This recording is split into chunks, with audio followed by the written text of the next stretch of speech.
Okay, welcome to Psych 235, Child Psychology. Today we're continuing our lecture on Chapter 16, Adolescence, Psychosocial Development. And this is where we left off. We need to talk about communication about sex, okay? Because remember, we're dealing with adolescents here. What should you tell your kids about sex when they're adolescents? You need to talk to them about it, okay? It's important, okay? So parent-child communication, trust, and closeness predicts less sexual activity and safer sex. If you actually talk to your adolescents about sex, right, you might want to talk to them even before they're adolescents. If you actually talk to them about sex, and if you have a trusting, close relationship, right, they're actually less likely to be sexually active. And when they do become sexually active, they're more likely to engage in safer sex, right? If you're that close, they trust you and you trust them that much and you can openly talk about sex and you tell them about it and you prepare them for it and you tell them what it's about and you tell them how to go about it responsibly, then they're more likely to basically have safe sex when they do have it and actually are less likely to have sex, okay? There's higher rates of teen sex in single parent families. In general, we mentioned that before, I believe, when we talked about single parents. One parent missing, usually that means less communication. There's more problems, all sorts of problems in single parent families, okay? Not all communication is good. Communication that only stresses pregnancy and disease, only looks at the biological issues about sex, is seen as a mixed message about sex, okay? It's like you're telling them it's okay to have sex as long as you're protected. You shouldn't just tell them about the fact that, for your female teenager that she can get pregnant or that they can get diseases and things like that. You shouldn't just tell them about that stuff. You need to emphasize other things as well. You need to stress the social, emotional, familial, and moral consequences of sexual activity. You need to tell them that it's something that people do when they love each other, okay? It's something that has a lot of consequences, something usually people do, when they're married, and they want to have kids, right? And a lot of people also have sex before they get married, right? But there's a lot more to it than just the biological stuff, right? It's about raising a family, okay? It's about, the emotional, it's about love, it's about all those things. And you need to tell them about all those things and how special it is and how wonderful it is if it's done right, okay? And it shouldn't just be something that just stresses the biological issues, because then you're focusing on the physical aspect of it. You're telling them it's okay as long as they protect themselves, and you need to also tell them all that other important stuff, okay? The emotional stuff, the moral stuff, all that stuff. Because yes, sex complicates your life, okay, tremendously. It changes everything. More about communication about sex. What about schools? Okay, most schools, about 93%, actually mention something about sex and health. Okay, so 93% have of schools have some kind of sex education. Okay, but they tend to focus on the dangers of sex and the benefits of abstinence. They usually just talk about the biological stuff. You can get this disease, you can get pregnant, and this and that. That's kind of what they focus on. Also abstinence. Don't do it right now. You're not ready yet. Wait until you're married. That kind of stuff, right? That's the abstinence message. When they only stress abstinence, and there are schools that do that, all they tell them about sex is don't have sex. Wait until you're married, right? It's not worth it, right now, and just wait until you're married, right? When you just tell them about abstinence, that actually has no effect, okay? Telling kids or adolescents to wait and stuff like that doesn't do anything. They have sex just as frequently, okay, as those that don't go through an abstinence program. Half of 16-year-olds still have sex when they go through these abstinence programs. The number of partners, whether they use contraception, that's the same as those that didn't go through the abstinence program. So these programs have no effect. Okay, there's other things, other messages that need to be given other than just the abstinence part. But yeah, the biological stuff is important, but they almost never teach you about the relationship aspect, the emotional aspect, all that other stuff. They almost never say anything about that. Okay, 43% of schools actually say something about condom use, about correct condom use. Most schools won't talk about condoms. Okay. They'll mention other stuff, but they won't mention that stuff. Teachers are even less likely to talk about contraception. Okay, they often don't talk about it. They tell you about all the, the biological stuff. You can get pregnant and you can get these diseases. That's usually what they do, is they just scare you. That's what they do in school. That's what my students have told me too. Even recently, that's what they do in school. They just scare you, right? That if you have sex, this is going to happen to you. You're going to get a disease. You're going to get pregnant. This is what's going to happen to you. They usually don't talk about contraception, the kind of things you can do to prevent pregnancy or to prevent, a sexually transmitted infection. Teaching adolescents about contraception does not actually increase sexual activity. That's what some parents worry about, that if schools teach adolescents about contraception, then you're teaching them that they can basically have sex without the consequences, and that means that they're just going to go out and have sex, right? They're going to be more likely to have sex, or more often, more frequently, right? More partners, and that's not true.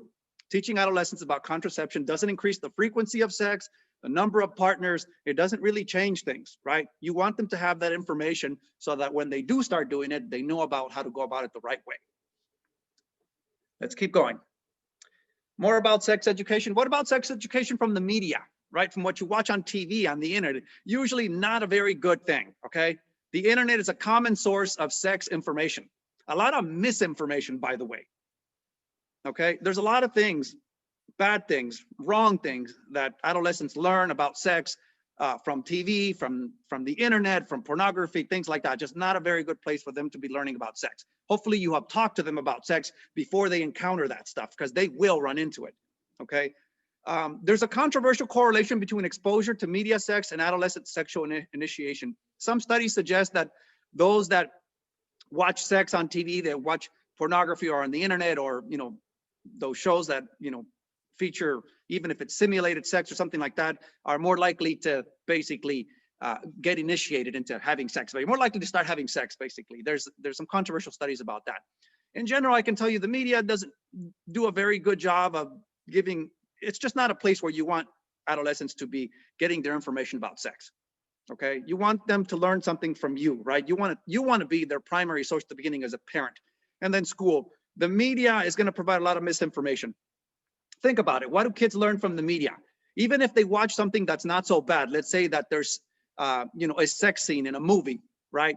Usually it's, it's just sex for pleasure. Usually it's not anything that has to do with anything moral, right? It's just like two people like each other, so they hop into bed together. And that's keeping it basically nice and clean, right? And then there are those other shows where they have simulated sex, not pornography, but simulated sex. That's even worse, okay? It's like sex is just something that you have for pleasure, just for fun, right? Whoever you like, whatever it is, it's just portrayed as a very, something that's just frivolous, basically, not a big deal. And of course, that these teenagers are gonna run into pornography on the internet. Some of them will actively seek it out, a lot of them actually, especially the boys. And what do they learn about pornography? Really bad things, okay? Think about all the things that they portray on pornography, right? Just things that are, that things shouldn't be learning about, okay? And by the way, teens also get this impression that what they see in the porn movies is basically what's normal, and that is not normal, okay? Most people don't have sex that way, okay? That hard, that often, and don't do all that stuff that they do there. There's a lot of nasty stuff, right? A lot of stuff that's gross that most people just don't do. You guys know what I'm talking about, okay? It's just, but if that's what your teen is learning about sex, that's not a very good idea. And then when they do get into a relationship, they want to pressure their partners into doing that same stuff. And a lot of people don't want to. And a lot of people, especially adolescent females, feel like they have to do that stuff that's in the porn movies when they don't want to, but that's not normal. Other misinformation, okay? Penises are not that big on average, okay? And it's just sex doesn't really look like that for most people. It's just a lot of misinformation, okay? Thus, sex that you see on TV and the porn movie stuff like that, you need to think of that like it's almost like the Olympics of sex, okay? It's like way out there, okay? It's the ones who are really good at it, who look really good doing it, okay? And they do a lot of stuff that most of us wouldn't do or probably can't do, right? And that's not what your teens should be learning about sex. And there's some even really horrible stuff out there, okay? Some weird stuff that you don't want your teens watching, stuff that is just like just downright awful. Okay, disgusting. There's some horrible things that turn people on in that stuff, right? And and they have all kinds of stuff for just about any taste. So you don't want them watching it from there. When they do encounter that stuff, and they will, even if it's by accident, you want them already to know the correct stuff so that they're not misled by a lot of that stuff on the internet. From parents, I just give you another example about, stuff they learn from the media. They're even learning that they should film each other. These people who are underage filming each other, and then, it's just ridiculous, right? You don't want that, right? You want your teen making their own porn videos, right? They shouldn't be doing that, okay? Anyway, that's enough about that. From parents, what do teens really get from parents? Many parents wait too long to talk to their teenagers about sex. Most of them, by the time they want to talk to them about it, it's too late. They already know all that stuff, and they know way too much already. And they avoid specifics. When they do talk to them about sex, they usually don't say much. It's like, oh, you know about that thing, right? Yeah, don't do it, right? That's kind of what they tell them. If I ever catch you doing it, you're going to get it, right? That kind of stuff. And usually parents are uninformed about their adolescents' relationships. They don't even know that their teens might already be sexually active or already active. By the time they talk to them, it's usually too late. You need to talk to them early. How early? That's a matter of debate. But I'll tell you this, in some countries, they talk to students about sex as early as like 7, 8 years old. That's probably too young, okay? But that's over there like in those Northern European countries. I forget if it's Finland or some of those places over there. But it's probably not a bad idea to talk to, let's say, a 12-year-old, a 13-year-old about sex, right? Once they've started adolescence, they're going to start having these feelings. You might as well start talking to them about it before they, actually get the wrong information. By the time they're 15, 16, they already know, okay? And what they've learned isn't a good thing, okay? But that's what happens. My mother told me nothing about it. My father was not around. How did I learn about it? From TV, from the media. That's how you learn about it. And we didn't really have internet back then, so it was a lot harder to get information about sex, okay? You don't really have much information at all.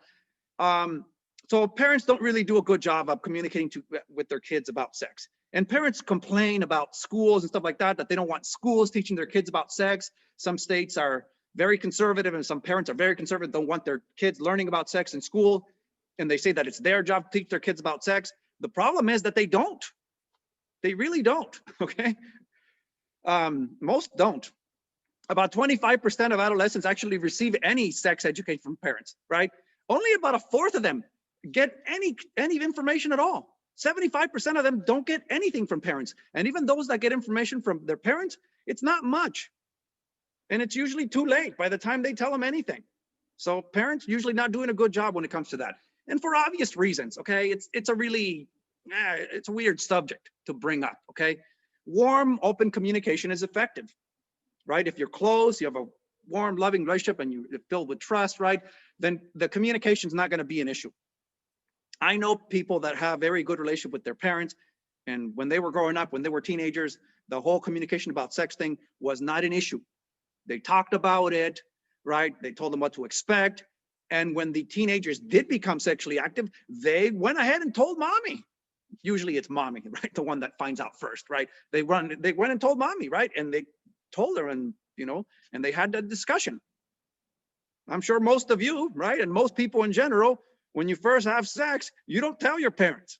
Like, hell no, you don't want them to know. You're afraid they're going to do something to you. They're going to punish you, right? That's the reality. What about sex education from peers? The information you get from peers isn't very good either, okay? Adolescent sexual behavior is strongly influenced by peers, right? What your peers are doing, what you see around you it has a lot to do with what adolescents usually do, especially when parents are silent, forbidding, and vague. When parents don't say anything about it, when parents, all they do is forbid it, right? I don't want you doing that, or they're vague about it. They kind of didn't really have a good discussion and they didn't really get into specifics. Then a lot of adolescents will learn about it from peers and the internet and things like that. And they don't learn about very good things. Where did their peers get their information? They got it from the internet, from the media. And then they talk to each other about it.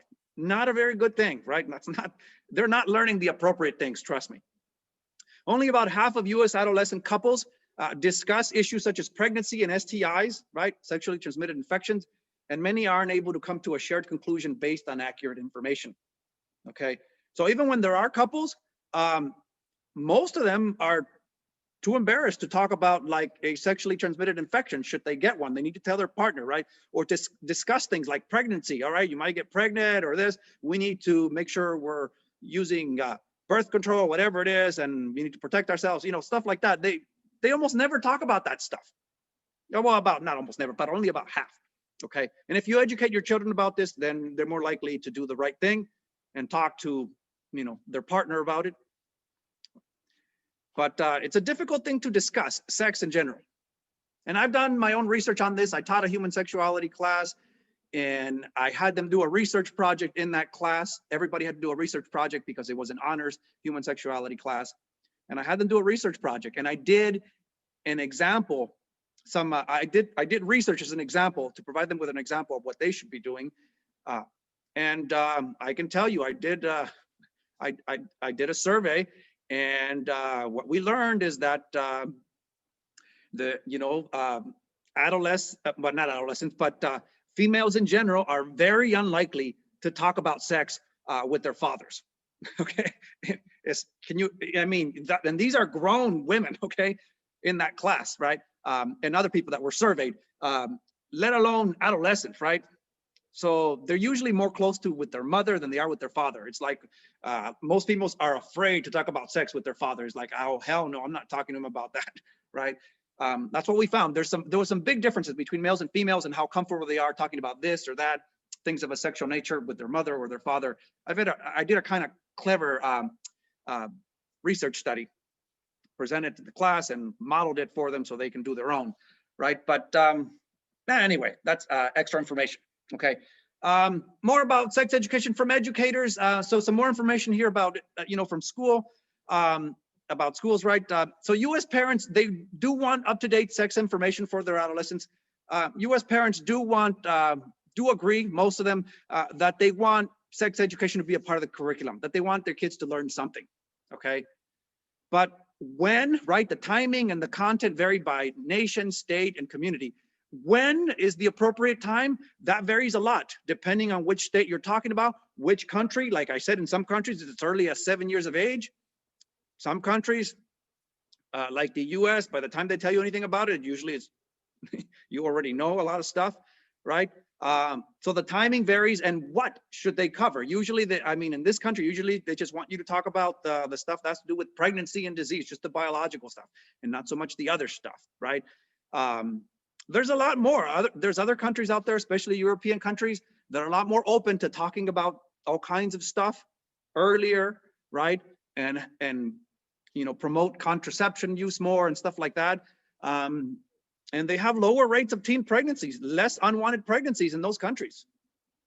Okay, there is a cost to not talking to your kids about this stuff, your adolescents. HIV/AIDS is actually what prompted sex education for most US adolescents. The whole AIDS crisis that started in the early 80s, when AIDS became a thing, right? People were getting AIDS, and people were they're getting infected, right, with HIV, and they're developing AIDS and then dying, right? People started getting scared, right? And it was a sexually transmitted thing for the most part. And they say, well, we have to teach people about this stuff. We need to talk about safe sex and things like that. That's how it started. Okay. But like I said before, abstinence-only programs are not successful. It doesn't really change things. They don't really work. It's a nice thing, right? It seems like to do, but it doesn't really seem to have an effect. These teenagers will do whatever they do, so to speak, right? So you might as well teach them the right way to do it. Current recommendations suggest that sex education should begin earlier, right? Early teens, I would say, and contain more practical information. How to use contraception, how to use condoms, stuff like that. Not just abstinence, and not just male-female marriage, by the way. They shouldn't just talk about the male-female thing. There are people who prefer the same sex. They need to mention that too. But of course, a lot of people strongly disagree with that. They think that if you teach or you tell the, kids about homosexuality or about whatever it is, that somehow they're gonna choose to be that. Like, no, people don't choose to be gay because they learn about gays, okay? That's not the way it works. Let's keep going. Let's talk about something else that's also very serious, mental health issues. Mental health issues are a big deal during adolescence. That's when, you know, some big problems actually start. Childhood is usually a happy time for most kids.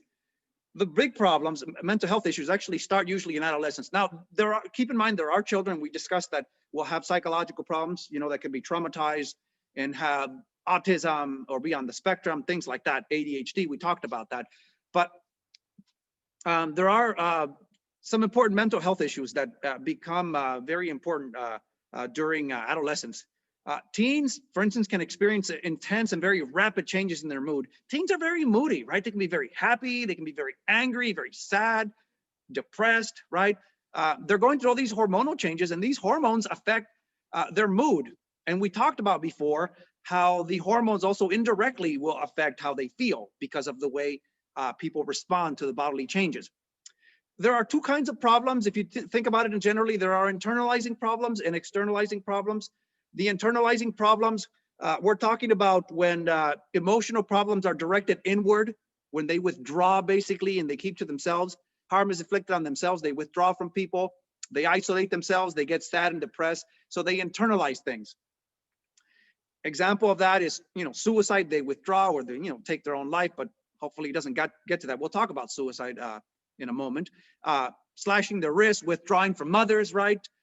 It basically means you get away from others and you feel miserable. Okay, that's what internalizing means. Okay, externalizing problems is when you act out. The emotional problems are directed. It says inward. That's a typo. It should say outward, right? Are directed outward, and people act out. And how do they act out? They injure other people. They get into fights. They destroy property. They defy authority. Okay. Get really angry. It's much more common in males, these externalizing problems. A lot of males have problems. Adolescent males have problems, but will not admit it. And they won't always show the same symptoms as females. When they're depressed, they may not look sad, right? Or withdraw. Instead, they might just be acting out and causing problems and getting into fights and destroying things and just basically doing those kinds of things. I'm not saying males can't withdraw, they do and get depressed as well, but a lot of them tend to act out. You know, the drug use, the delinquency, right? The fights, all defying authority, all sorts of things like that. Let's talk about specific mental health issues. Depression, very common among adolescents, right? Depression rates more than double after puberty, okay? About 1 in 5 teenage girls, you know, research shows are depressed, and about 1 in 10 teenage boys. So it's about 20% of females, teenage females, and about 10% of males. Why is it lower in males? Remember that there are a lot of males who will not admit that they're depressed and instead will have other problems and will act out. So it might seem like they have another problem rather than depression, when in reality they could be depressed as well. It can be due to stress with school, with friends, sexual drives, you know, identity crisis, genetic vulnerability. There's many different things that can be an issue, okay? And remember that self-esteem drops at about age 12 as teens basically assess themselves more, and they care more about what people think, and they're very sensitive. Teenagers are very sensitive about their looks and about what people think about them. And they can get depressed if people don't treat them well, if people don't accept them, if people break up with them. Parents, teachers, and coaches are also more critical. As an adolescent, you look more like a grown-up, and they're going to start treating you like one. They're going to expect more, and that makes teenagers feel awful, right? Because, you know, they're being more harsh with you, more mean with you. Let's keep going. Suicide is an issue also during adolescence. Suicidal ideation. The emotional issues during adolescence can lead to what we call suicidal ideation, right? And that is thinking about suicide. About 37% of teen girls, more than 1 out of every 3, reports feeling worthless, and about 22% of them report thinking about suicide. They think about taking their own lives, okay? Males, about 20% of them report feeling worthless, and about 12% of them think about committing suicide, okay? There's something known as a parasuicide, right? A suicide attempt that does not result in death. That does happen, where they, you know, They take their own lives, but not in a very serious way, and it doesn't really happen, or they don't, or, they do it in some way that doesn't lead to death. Okay, that's called a parasuicide. Suicide attempts are actually more common in adolescence than in adulthood. Okay, it's a very dangerous time, adolescence. Okay, suicide is also less. Suicide attempts are more common in adolescence than adulthood, but suicide is actually less common than in adulthood. So think about that, right? It sounds a little confusing. Teenagers attempt suicide more often than adults, but they actually commit suicide less often. Why is that? Because when adults basically attempt suicide, they're more likely to go through with it and actually do something that finishes the job. Teenagers, when they attempt it, usually they don't really go through with it all the way, or they do things that don't work, like, maybe take pills or things like that. They're not always completely serious about it. Adults are a bit more serious. Even though they try it less often, they actually commit it more often. So adolescent depression is actually very common, and suicide is actually a third leading cause of death among teenagers. Think about that, right? That's a horrible thing, but it happens a lot. Adolescent males are 5 times more likely to commit suicide than adolescent females. Here's the thing about males. Males actually attempt suicide less often than females, but during adolescence, they're actually 5 times more likely to actually finish the job, right? To actually go through with it. Even though females are more likely to attempt it, they're less likely to be successful. Males are more likely to be successful, more likely to actually do it, right? Even though they try it less often, because when males try it, they usually resort to something that's easily going to do the job, like a gun. Okay. Suicide warnings, there are many, right? But you want to watch out for these things. If your teenager is depressed, right? Or if someone's depressed, right? Substance abuse is a risk factor. A lot of people actually abuse drugs when they don't feel good. Okay. Loss of interest in activities, that usually means they're depressed as well. Withdrawal, right? Staying away from others, another sign of depression, which, involves suicidal thinking. Changes in their appetites, another sign of depression. Morbid ideation, when they start, thinking about death a lot, or talking about death, or are interested in things that have a lot to do with death. That's a warning, right? They might be thinking about that. Giving their possessions away is a big kind of clue there, right? They start acting like they don't want all those things anymore, and they start giving them away. That might be a bad sign. Low self-esteem, right? Relationship breakup, a lot of them get depressed, right? Homosexuality is a big risk factor also for, for suicide, because a lot of people who are gay, who are homosexual, don't feel good about themselves, because society, for the most part, well, especially in the past, has viewed homosexuality in a negative way, and they don't feel accepted, they don't feel loved, or even if they do, sometimes they don't accept themselves. It's very difficult, to be gay and feel good about yourself, especially during adolescence.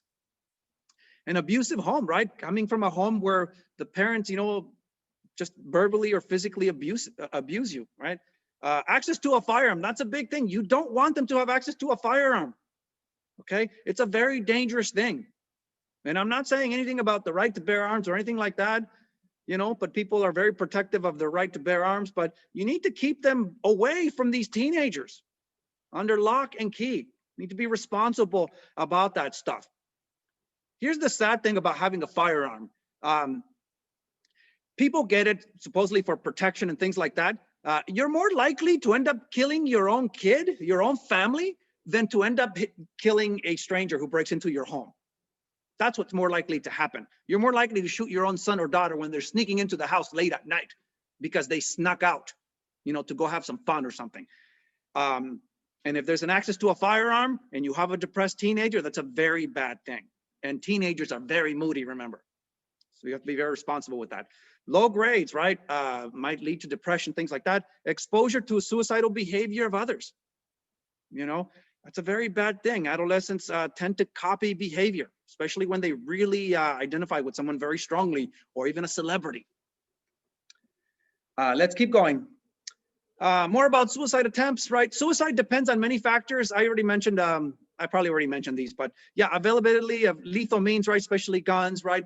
Lack of parental supervision is also a problem, right? You need to be aware of your kids and what they're doing, right? What they're into, what the problems they're having. Use of alcohol and drugs, right? Being male, males are more likely to commit suicide. Cultural attitudes. There are cultural differences. Even though the rates of suicide have fallen among adolescents since 1990, there are, differences. The rates among African Americans males has increased, though it's still less than European American males. There are cultural differences when it comes to suicide, and I think that's coming up. Yeah, it's right here on this next one. So I told you guys this already, but attempted suicide is higher for females. Females are more likely to attempt suicide. Males are more likely to actually commit suicide, actually go through with it and finish the job, except in China where it's about equal. Okay, why? I told you guys already. Usually males are more likely to attempt suicide with a gun, and females are more likely to try something like slashing their wrist or taking pills, which doesn't actually lead to suicide many times. Ethnic differences, cultural differences that I was referring to. Well, Europe has the highest suicide rate, especially Eastern Europe. Remember, Eastern Europe is actually the poorer side of Europe, okay? Hungary has the highest rate among nations. Hungary is one of these Eastern European countries, poor European countries. Africa and South America actually have the lowest rates. Think about that. Even though those are mostly poor countries, they have lower suicide rates. And the reason for that is ethnic differences. We'll talk about in a moment. Black people, Latinos, they're less likely to actually commit suicide than white people, okay? Canada and the US are somewhere in the middle, right? If we talk about nations. Suicide by ethnic group, the highest to lowest, American Indian, right? That's something I wasn't thinking about, but yeah, they're a very vulnerable group. Native Americans, if you think about what's happened to them, right? Their culture has been destroyed, their identity kind of destroyed. There's very few of them left. And yeah, a lot of them are, they're more likely to commit suicide. And then after that comes European Americans. White people are the second most likely to commit suicide. And then Latinos, then Black people, and Asians are the least likely, right? Some surprising differences there. But in general, when we think about countries, right? It's the white countries that are most likely to commit suicide. And here's the thing, why is it lower among African Americans, even though African Americans have it really bad? I think African Americans are used to coping with a lot of difficulty, with a lot of adversity. They've been through a lot. Whereas white people, not as much. Here's the thing, if you're white, okay, and things are really messed up for you, you're unemployed, you're poor, you feel really awful compared to other white people, because what you see from other white people is that white people are relatively okay. They're the people you see on TV for the most part. They're the ones in office. It's a white country. They're the dominant, the richer group, the more powerful group, right? As far as what they own and everything. But you're not one of them, so to speak. You're white, yeah, but you're poor and miserable. And you feel a lot worse because your comparison group, right, is different. If you're African American, Latino, it's a different comparison group, right? But there's some important lessons, right, that you need to learn how to deal with adversity. It's a tough world nowadays for anybody, for all groups, okay? It's just harder to make it now than it used to be. It used to be easier, okay? It used to be, like I said before, it used to be that, used to be able to get by on one income. Now you need two, and even two is not enough.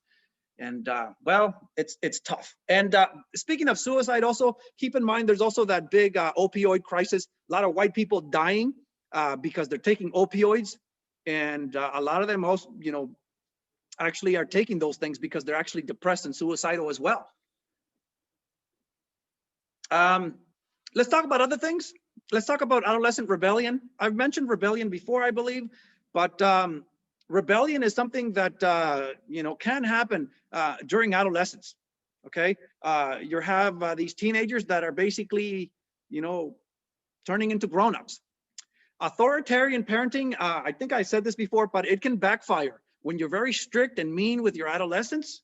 Okay, they're more likely to basically go against you. They're more likely to rebel and say, no, this is too much. I'm not accepting this. Screw you, that kind of thing, right? Keep in mind, right? Authoritative parenting where you compromise, that's better. Breaking the law is the most dramatic example of rebellion, okay? When it comes to rebellion, breaking the law is one of the worst ways you can rebel, okay? About 44% of all serious crime, violence, arson, that kind of stuff is actually committed by those that are 10 to 20 years of age. A lot of adolescents there and young adults, okay, are committing a lot of this crime, okay? Arrests actually rise rapidly at age 12, right? The beginning of adolescence. At about 12, they kind of peak and then they decline slowly after that. These teenagers are very likely to get into trouble. But most juveniles are not actually repeat offenders. 99% of them, if they commit any problem at all, if they, commit any offense at all, it will just be once in their lives, okay? Most of them won't do it again, okay? I'm talking about those that get caught, get arrested, that kind of stuff. A lot of people have done things they don't get caught for, okay? Serious crimes are actually committed by many one-time offenders, okay? A lot of crimes are committed by many one-time offenders. There are some people, of course, who continue to offend throughout their lives, right? Those are different, but most adolescents are not like that. They might get into trouble, right? That doesn't mean they're going to become criminals. Most of them will not, 99% of them. Illegal acts such as underage drinking, disorderly conduct, right? Skipping school. Nearly all adolescents are repeat offenders when it comes to that. Just about all adolescents break the law in one form or another. Just about all of them do things that are illegal. It's just that most of them don't get arrested or end up in jail. Some people do. Some people get caught and, but that doesn't mean that they're going to be a criminal in the future. There are some who will, and we'll talk about that. The prevalence and incidence of criminal actions are actually higher during adolescence. So adolescents are more likely to, do things where they get in trouble for them. But remember, most of them do not actually continue to do it, okay? 30% of African-American males and 22% of European males, white males, so to speak, are arrested at least once before age 18. And yeah, that's a big difference there. More than 1 out of every 5 white males are arrested once before age 18. And about 30% of African-Americans, 30% of black males. Why the big difference, right? A lot of that has to do with racism and racial profiling, stuff like that, okay? And here's the bad news about getting arrested. If you're a white male, they're more likely to let you go with a slap on the wrist. If you're a black male, they're more likely to arrest you and take you in, okay? That's just the reality. I know the research, I know the statistics, it's worse for African Americans, okay? Most adolescents self-report law breaking at least once before age 20. Most adolescents report that they've broken the law at least once, okay? Even I did that. I skipped school a few times, okay? I did some underage drinking. I drank alcohol before I was 21, okay? That's against the law. That's breaking the law, okay? Most adolescents actually break the law, but most don't necessarily get arrested or end up in jail. I was never arrested. That's the way most adolescents are. Some of them do get arrested. You're more likely to be arrested if you're African American. A lot of that has to do, like I said, has to do with racial profiling. Antisocial behavior is actually linked with ADHD in adolescent. Here's the bad news. If you have a kid who has ADHD and this is not corrected, not treated effectively, right? There's a greater risk that this kid with ADHD is going to become antisocial in the future, right? And become potentially some criminal, okay? There's a link between ADHD and adolescence and criminal behavior later on. There are 2 types of offenders. There's adolescents limited offenders. That's basically young people who basically commit crime and get into trouble when they're adolescents, when they're young, but not when they're older. Usually by the time they're 21, they stop and they don't really engage in criminal activity after that. They just do stupid things when they're young, okay? And then there's those life course persistent offenders. There are those that continue to offend, continue to commit crime throughout their lives. And those that do are different. They have a recognizable childhood history. You could see those antisocial tendencies in preschool and even in elementary school, how they don't get along with others, how they tend to defy authority, okay? They show signs of brain damage, right? They're slower to express ideas. They have difficulty controlling their emotions. They tend to be hyperactive, right? ADHD is linked with criminal behavior, okay? They're the first to have sex, the first to use drugs, okay? They're the least involved in school and they prefer to hang out instead, okay? without any intervention, if these children are not treated soon, right, they don't get the proper intervention, and many of them don't, right, they're likely to end up in prison, or worse, they could end up dead, right, if they become these persistent offenders, people who continue to commit crime time and time again. But most adolescents are not like that. But those that are have a recognizable history. Here's some bad news when it comes to some pathways here to delinquency. Those that are stubborn early on are more likely to be defiant later on, and then potentially could run away from home. Okay, so stubbornness is a characteristic seen early on in those that run away. How to deal with that response, right? You need to provide social support and channel or limit rebelliousness. Find a way to limit that rebelliousness, channel it right. They need proper activities so they can use that energy.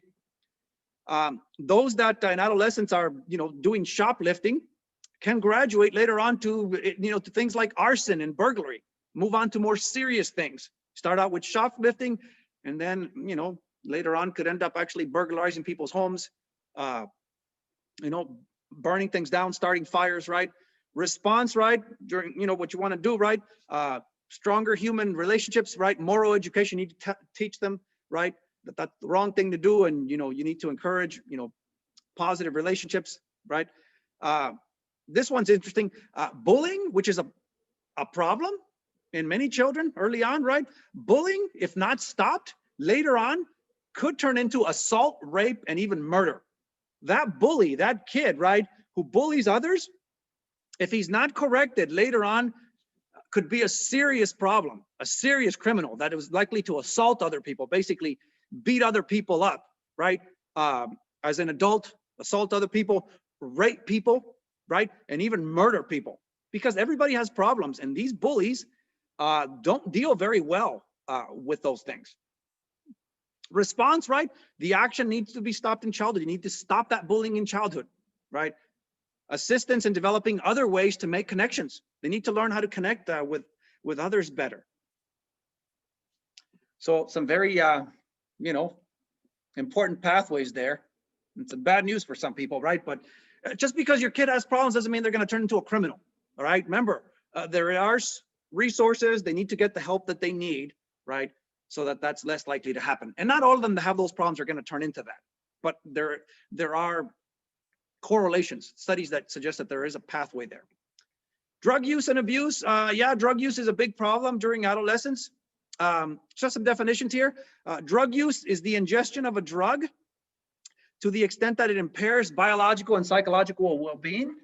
When you abuse drugs, it basically means you're using it so much that it's causing problems, okay? Drug addiction is when the person craves more of the drug to feel biologically and physically at ease. If you're addicted, that means that you need it now. If you don't get the drug, you get angry, frustrated, restless, right? You need the drug to continue to feel good physically and even psychologically. If you are addicted, you will have withdrawal symptoms when you don't have the drug. Restless, depression, dizzy, angry, frustrated, that kind of stuff. Usually the withdrawal symptoms are the opposite of what you get when you take the drug. If the drug relaxes you, when you're not on the drug, you feel restless. If the drug helps you sleep, when you're not on the drug, you can't sleep. Once you're addicted, right, it's like your body needs the drug. And you're going to have symptoms when you don't get the drug. A lot of people are addicted, by the way, to many different things. It's just that not everything people are addicted to is actually bad, okay? Tobacco is a very bad thing to be addicted to, okay? Cigarettes, smoking, cigars, all that stuff, vaping, all that stuff is really bad. Tobacco, okay, decreases appetite and food consumption and interferes with absorption of nutrients. So here's the thing, you're shoving something in your mouth, a cigarette in your mouth, a cigar or something like that, or you're vaping. That interferes with food consumption, right? The habitual smoker is actually shorter because they don't absorb the right nutrients, and actually heavier as an adult if they start early, if they start smoking early. They get used to this idea basically of, putting, cigarettes in their mouth and They also have other bad habits like eating a lot of junk food and just, you know, basically getting an indulgence through the mouth. As you guys know, right, a lot of this is common knowledge now. Smoking, you know, vaping, right, cigar smoking, all that stuff will damage the lungs, right, the heart, the brain, the reproductive system. It's linked to a whole bunch of cancers. It's linked to heart disease, to stroke. It will decrease your lifespan. Smoking will kill you early. Okay, it will kill you. It will shorten your life. It really will. It's just so bad, right? I can't believe this is legal, but it is, right? But it's really bad. It's one of the worst things you can do for yourself. Nicotine is actually one of the most addictive substances. Nicotine, which is, you know, the addicting ingredient in tobacco, is highly addicting. Okay, those people that try smoking, about 99% of them will get addicted to it. That's how addictive it is. Teenagers are quickly hooked, you know, if they try it. You know, but, well, doesn't mean you'll get hooked with one time. I tried it when I was young. I tried it one time. I tried smoking. I didn't know how to do it, and I just started coughing. And I never did it again. It was awful because I didn't do it right. I guess those that, you know how to do it, I guess, they know what they get from it, right? The slight rush, you know, the whatever it is, and they can be hooked. Start out usually but with social smoking, just smoking when you're with your friends or at parties and things like that. And before you know it, you're smoking habitually. Another drug that's really bad, but still legal, is alcohol. Alcohol, they tried to get rid of in the past, you know, with prohibition. They made it illegal, but there was a lot of bootlegging going on where people were producing the alcohol and selling it illegally. But it's actually a drug that's actually very commonly used, but it's also very harmful. Alcohol is more harmful during adolescence actually than adulthood. Your brain is still developing, your body's developing, and alcohol can do a lot of harm, kills a lot of brain cells. Alcohol loosens your inhibitions. Alcohol makes you basically do things you otherwise wouldn't do. It impairs your judgment. When you're drunk, basically, you end up doing things that you normally wouldn't do, okay, especially if you've had a lot. Here's the way I think about alcohol. Alcohol basically makes you stupid, is what it does. So you don't use good judgment. You're more likely to do things, be tempted to do things that you wouldn't do if you were sober. That's why guys, right, women, right, that's why guys want to get women drunk, right, to have sex with them, because they know they're more likely to say yes, go along with it when they're drunk. And that's actually not, okay, if that's how you're going about it. You might actually change your mind later on, or you might feel that you didn't really want that. And by the way, that could be considered a type of, I don't know the law that well, but you know, I believe it's probably I think it's a form of rape for a guy to take advantage of a girl who's drunk. She doesn't know what she's doing, but it happens a lot. Okay. It's dangerous also for those with physical, sexual, and emotional changes. Adolescents are going through all those changes. Drinking during adolescence correlates with abnormal brain development, right? It's impairing your brain. It's killing brain cells. Alcohol impairs memory and self-control, right? We know that it's harder to remember things when you are intoxicated, harder for you to control yourself, your sexual urges, your aggressive urges, right? Alcohol actually damages the hippocampus, which is involved with memory, and the prefrontal cortex, which allows you to control yourself. It's very bad. It's also linked to a lot of cancers and diseases, but it's legal, you know.